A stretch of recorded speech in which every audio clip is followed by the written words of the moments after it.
Widely regarded as one of the sport's most spectacular and demanding locations, Ponta Preta welcomed the world once again. Ponta Preta, have big waves. But this year, the Atlantic had a different plan. Instead of firing winds and endless swell, the forecast brought light breeze and inconsistent sets, turning the season opener into a test of patience and precision. The conditions are one of the hardest. I've been here all winter long, and this is not a condition I would go out on my free time. But lesson learned, now I know I should be. Waves are really small, wind is light. We are kind of surfing on top of the rocks. I hit one, so it's not a fun kind of conditions to go out, but it's competition and we are all professional athletes, so we have to make the best out of it. Conditions improved slightly on the penultimate day for men's round 3, but the wind remained light, the sets inconsistent. This was a day for discipline. James Carew continued to look hungry, attacking every opportunity.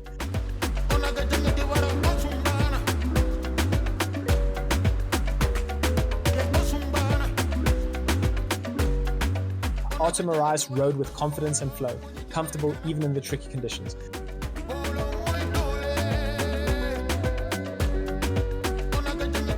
Sebastian Ribeiro delivered a mature performance to eliminate local wildcard barrows.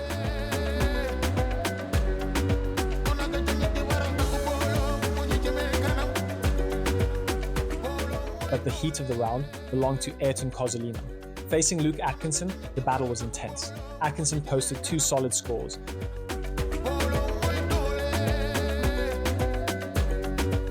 But Ayrton's knowledge of Ponta Preta proved decisive.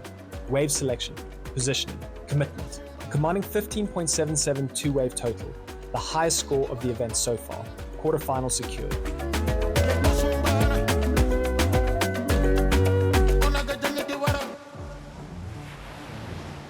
Round 4 changed the tone. Margins tightened, the podium within reach.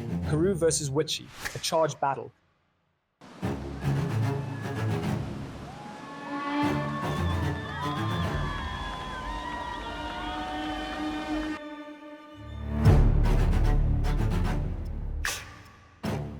Carew was relentless. Every time I go in the water, it just gets harder.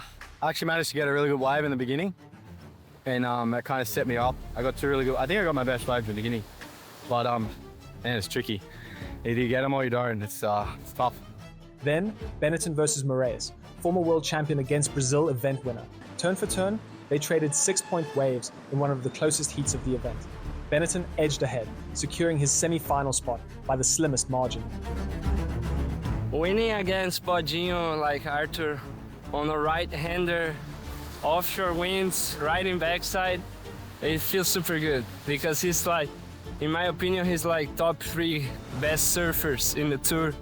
So I really like his style, and to beat him riding backside here in Ponta Preta means a lot to me, and I'm super happy. Woodley Hall's breakout run nearly continued.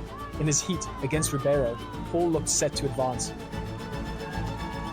until Ribeiro found a crucial 6-point wave in the closing moments, another narrow escape.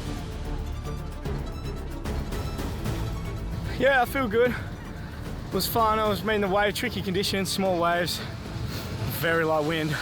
But yeah, glad I got this far. It was good fun. And then, a matchup worthy of a final. Ayrton Cozzolino versus Machu Lopez. 2 locals, 2 former world champions, 2 riders with everything to prove. We're gonna go all in. It's on. Stay home. The heat was electric. Power, commitment, precision. But Lopez found the better waves, extracting every possible point from each opportunity. In the decisive moments, he was unstoppable. Cozzolino eliminated, one of the standout battles of the event. What? I don't believe it, bro! Aí, pra você, irmão! Set in my mind, I'm gonna go full in, I'm gonna go technical. I haven't been so much here, but I grew up here, so you know what, I'm gonna push full on, and it happened, it came from me, and I'm glad. And him calling me in the arena and getting him, I feel blessed, brother. Everything came down to the final day. the swell improved, offering more opportunity, but the wind remained frustratingly light. This would not be a day of raw power, it would be a day of strategy. And just when it seemed the competition might close unfinished, a light breeze filled in, just enough to run the semi-finals. First up, James Carew versus Gabriel Benetton. Carew made his intentions clear immediately, an opening 8.33, but then his kite dropped into the water, costing him precious time. Benetton seized the moment, steadily building his score with 2 solid rides. The pressure shifted. But once relaunched, Carew responded. Back upwind, back in rhythm, another powerful wave, and with it, control of the heat. Carew advanced to the final. Man, whole day waiting on the beach, wind, no wind, good waves, like sitting on the beach doing nothing. It was, I didn't really want to go out in the end. It looked really bad, really light, but it was good enough, I suppose, and could get some waves. I got a wave and it crashed my kite. It was a mess, but you know, I just dug deep, remember who I am. I got in, ran off the beach, got out there, got another one, and that's what I'm here for. I wanted that, and here we are. The second semi-final carried even more emotion.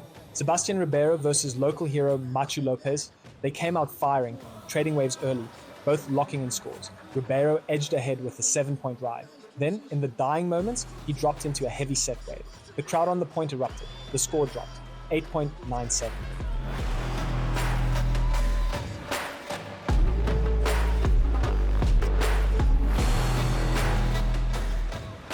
Lopez fought until the very last second, searching for one final answer, but time ran out.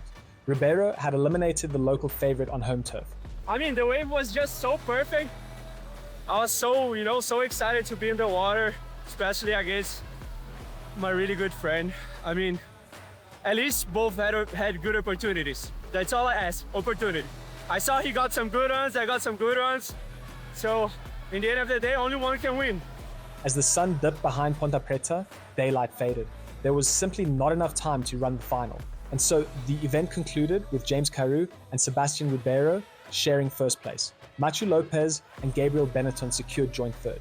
Cape Verde is known for its powerful swell and dependable trade winds. This time, the elements only partially aligned. But once again, Ponta Preta proved why it remains one of the most iconic stages in kitesurfing. And we'll be back next year, ready for whatever the Atlantic decides to deliver.